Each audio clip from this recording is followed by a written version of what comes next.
How are you building a relationship with yourself and your life and what you say you want for your life or what you know you need to do for your life to get better, to improve?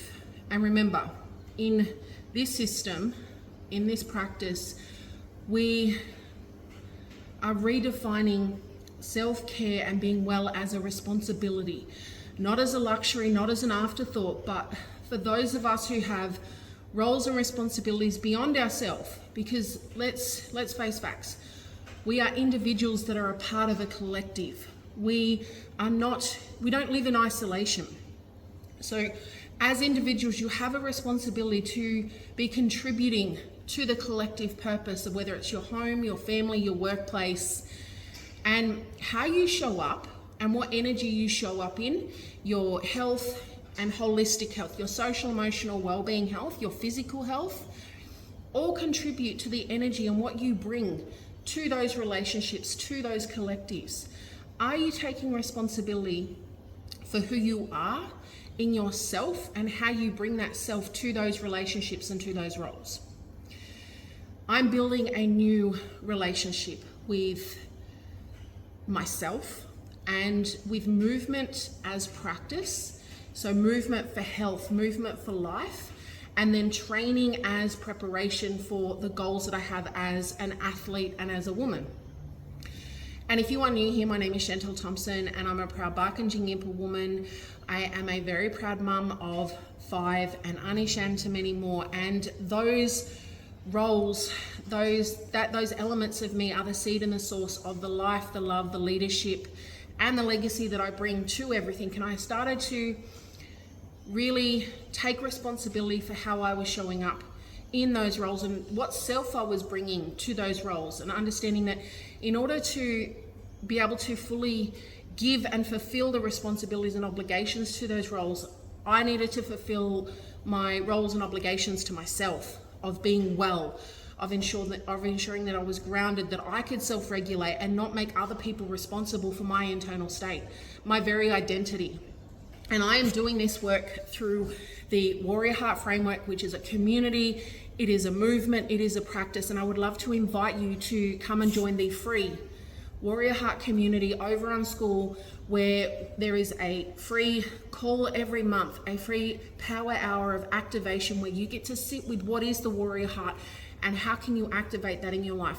There's also a 7-day challenge that you can take yourself through, a self-paced challenge of how you can start to activate the Warrior Heart principles in your life, or you can follow me on YouTube where I do deeper dives and behind the scenes of my journey and my practice of the Warrior Heart in this season of building the foundations for my mandate, my movement, and my millions.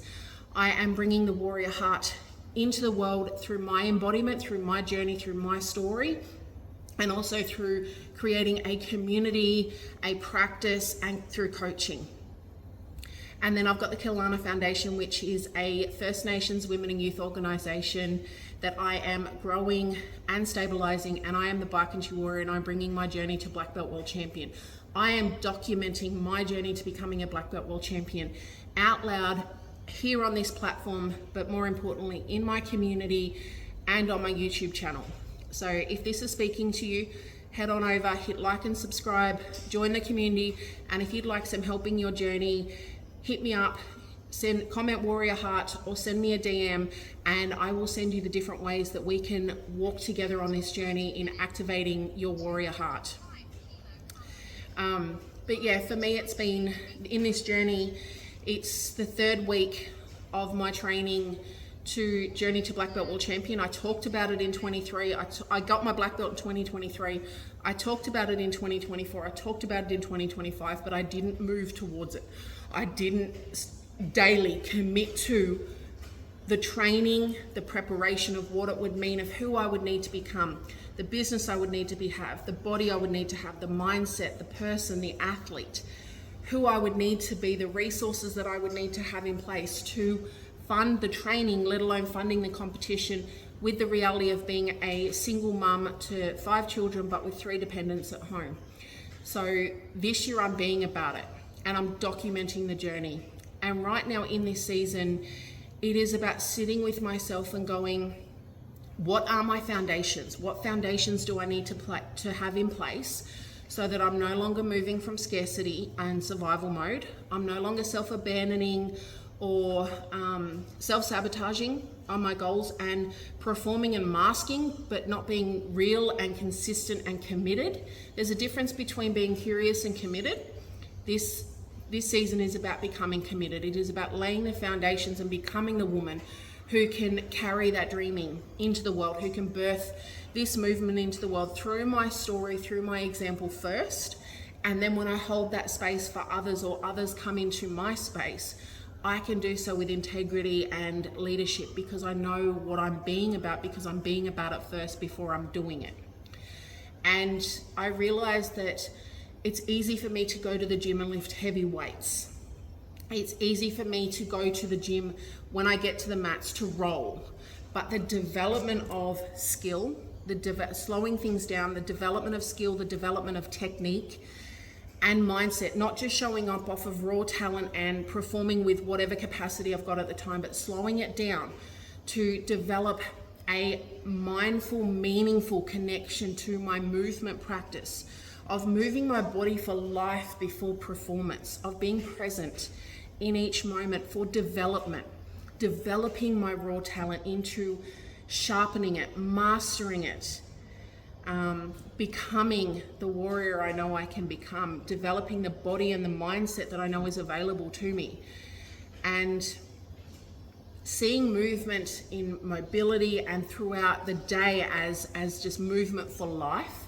And then training, redefining training as showing up and building the foundations for the body, the holistic, the body, the mind, the spirit, that can be the Barkindji warrior, that can be the mother, that can be Ani Shan, that can be the founder and the entrepreneur and the speaker, the coach, the author. All the things that I'm building and weaving and doing are seeded and sourced from the woman.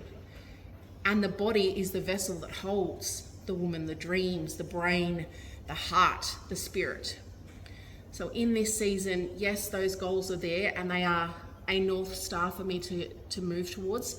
But the bigger, deeper why is that I want to see what I'm capable of when I focus, when I commit, when I become my own purpose in this season. And I develop the practice as a non-negotiable of how I start my day and how I end my day, with movement, with mindfulness, with presence, with myself, with the human Chantel, with my ancestors, with the mandate and the dreaming in my heart and on my life. And from here, I'm starting to better understand where I self-sabotage, where I perpetuate self-harm against myself, where I'm not showing up, and where I can tweak where I'm focusing my energy and my efforts to get the greatest results, to amplify the time that I can put in. The 20-80 rule. What's the 20% of things that I can do that have the potential to yield 80% of the results? So in my movement, it is creating consistent movement through my body to remove the tightness, to remove the stress, because I have a lot of trauma in my body. I have lived with a lot of anxiety and suicidal ideation and mental health over the last few years. So there's a lot of tension through my body. There's a lot of restriction through my body. And then in training, it's like, what is the core fundamentals? Mobility, core strength, movement strength, over just being able to hip thrust 225 kilos. That's great if I can hip thrust someone up off me, but if I can't then hip escape, if I can't then move with that motion, the strength doesn't really serve me. So I invite you to come on this journey with me. I invite you to join me as I create my movement practices, as I build a relationship with myself, movement and training in a way that serves and honors and respects the woman and the body that is holding that is doing all that. And as I take this journey of becoming the seed and the source for everything else, and being brave enough to be my own purpose in this season, and understanding anything that doesn't honor, respect, or bring me peace or trust doesn't exist in my world. This is the Warrior Heart journey and the rising into Black Belt World Champion as Chantel Thompson.